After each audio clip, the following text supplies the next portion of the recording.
International space station पे बजा भारत का डंका। भारत के 80वें स्वतंत्रता दिवस के अवसर से पहले रूसी अंतरिक्ष यात्रियों ने लहराया तिरंगा। Long live India-Russia friendship. जी हाँ दोस्तों, भारत का डंका स्पेस में। अंतर्राष्ट्रीय स्पेस स्टेशन में यहाँ पर रूसी अंतरिक्ष यात्रियों ने भारत के साथ दोस्ती का डंका भी बजाया और 80वें स्वतंत्रता दिवस के मौके पर भारतवासियों को बधाई भी दे दी। दोस्तों, अभी स्वतंत्रता दिवस समारोह को 4 दिन पड़े हैं, लेकिन फिर भी रूस ने अंतरिक्ष के अंदर से अपना संदेश पहले ही भेज दिया है। दोस्तों, दोस्ती का जश्न मनाने के लिए अंतरिक्ष में भारत का तिरंगा झंडा लहराया गया। रूसी अंतरिक्ष एजेंसी रोसकोस्मोस के अंतरिक्ष यात्रियों, जिसमें प्योत्र दुब्रोव, अन्ना केकिना और आंद्री फेदेव थे, उन्होंने अंतरिक्ष से एक विशेष वीडियो संदेश जारी किया। इस ऐतिहासिक पल के पीछे की पूरी बात आज आपको जाननी चाहिए। रूसी कॉस्मोनॉट्स ने भारत के 80वें स्वतंत्रता दिवस से ठीक पहले यह खास संदेश भारत के लोगों की शांति, समृद्धि और उज्जवल भविष्य की कामना के लिए किया। रूसी दल ने कहा कि भारत और रूस की दोस्ती समय की कसौटी पर खरी उतरती है और स्पेस एक्सप्लोरेशन दोनों देशों के संबंधों का सबसे मजबूत संबंध रहा। रूसी यात्रियों ने याद दिलाया कि साझेदारी की शुरुआत 1975 में भारत के पहले सैटेलाइट आर्यभट्ट को सोवियत संघ द्वारा लॉन्च करने से हुई थी। इसके बाद 1984 में Rakesh Sharma Soyuz T11 mission के जरिए अंतरिक्ष में जाने वाले पहले भारतीय बने थे, जिसमें भी रूस का ही सहयोग था। रूस ने भारत के आगामी गगनयान मिशन को इस दोस्ती का नया दौर बताया। भारत के गगन यात्रियों ने रूस के Yuri Gagarin cosmonaut training centre में ही अपनी ट्रेनिंग भी पूरी की है। इस वीडियो में रूसी यात्रियों ने इसरो रोसकोस्मोस द्वारा आयोजित किए गए एक प्रतियोगिता के विजेता भारतीय बच्चों के चित्रों को भी अंतरिक्ष स्टेशन में दिखाया। दोस्तों, वीडियो के अंत में रूसी अंतरिक्ष यात्री आंद्री फेदेव ने हाथ में तिरंगा थामे हुए बेहद गर्व से नारा लगाया, long live India Russia friendship, यानी भारत रूस की दोस्ती अमर रहे।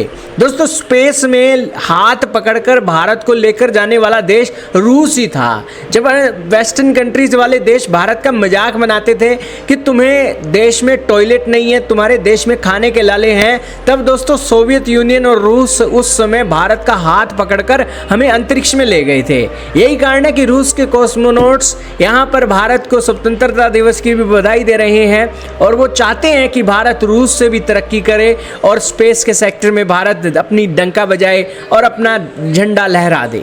यहाँ पर दोस्तों स्वतंत्रता दिवस से पहले उन्होंने जो बधाई दी है, वाकई में दोस्तों रूसी यात्रियों की बधाई पर तारीफ करना बनता है। आपका क्या मानना है, कमेंट सेक्शन में बताइएगा। Celebrating its 80th Independence Day. 8 decades ago, India broke free from colonial rule and embarked on a path of self-reliance and prosperity.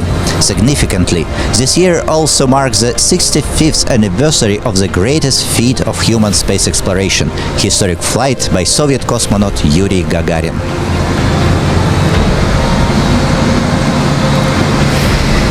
In November 1961, he visited India and said that India is very beautiful from above, but it is even more beautiful on Earth. It is special because it is home to true friends. The friendship between our countries has been time-tested, and space exploration is one of the main areas of our cooperation. It started with the launch of the first Indian satellite Aryabhata in 1975 and followed by the flight of the first Indian cosmonaut Rakesh Sharma in 1984. Today, India creates its own main spacecraft, Gaganyaan, and Indian Gaganauts have already been trained at the Yuri Gagarin Cosmonaut Training Center in Zvyozny Gorodok. This year, the Roscosmos State Corporation, the Россотрудничество Representative Office in the Republic of India, and the Indian Space Research Organization held a drawing competition dedicated to cooperation between Russia and India in space. The winning entries are presented here today.